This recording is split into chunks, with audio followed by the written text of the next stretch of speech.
Turguje. Kiek prašote už šį šunį? Teraujasi suvalkietis. 100 eurų. Nu, jei per pusę? Ne, jau pusė šuns tai tikrai neparduos. Kiemsargis šuo kasa lysvės darže kaime. Kastuvų. Kaimynų šuo žiūri į jį paklaikęs. Kiemsargis nustoja kasti ir sako: O, viskas prasidėjo nuo to, kai išmokau atnešti šeimininkui šlepetės. Mokytoja pakvietė Petriuko tėtį ir skundžiasi. Jūsų sūnus ant suolo nupiešė musę ir aš baisiai susidaužiau ranką ją mušdama. Čia dar nieko, atsako tėvas. Neseniai mūsų vonioje jis nupiešė krokodilą, tai mama pro nupieštas duris išbėgo. Senelis anūkui: O dabar aš tau papasakosiu, kaip atsirado du pirmieji žmonės žemėje. Anūkas: Seneli, neįdomu, tu geriau man papasakok, kaip atsirado trečiasis žmogus. Mažas berniukas skambina į gelbėjimo tarnybą. Alio, čia dėdė su teta užstrigo lifte. Sprendžiant iš aimanų, teta sužeista. Ateina pirkėjas į parduotuvę ir klausia: Gal turit 55 dydžio batus slidėms?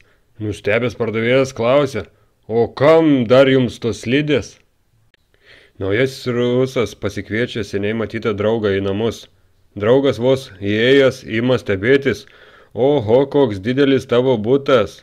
Palauk, mes dar iš lifto neišlipome. Mokytoja klausė vaikų, kaip jie praleido vasarą, ką naudingo nuveikė. Ranką kelia Petriukas. Aš išgelbėjau žmogui gyvybę. Kaip tu tai padarėjai? Mamos kontraceptikus pakeičiau tik tak, linksmai atsako Petriukas. Petriukas pakelia telefono ragelį. Alio, pakvieskit tėtį. O kas čia skambina? Jo šefas. O kuris šefas? Ar tas, kuris paskutinis idiotas, ar tas, kuris asilas? Naujagimio riksmas ankstų rytą prikelia iš miego visą namą. Motina beviltiškai atsidūsta. Ką man su to kūdikiu daryti? Mažoji Magdutė atsako. Mama, negi nedavė instrukcijos, kai jį pirkai. Dėmesį pamesta moteriška rankinė su dokumentais. Radusiam padoriai atsilyginsiu. PS, galiu ir nepadoriai. Dėkuoju, kad klausėtės, kad žiūrėsite anekdotą. Prašom, spauskite laikuką, bendrinkite, šeirinkite.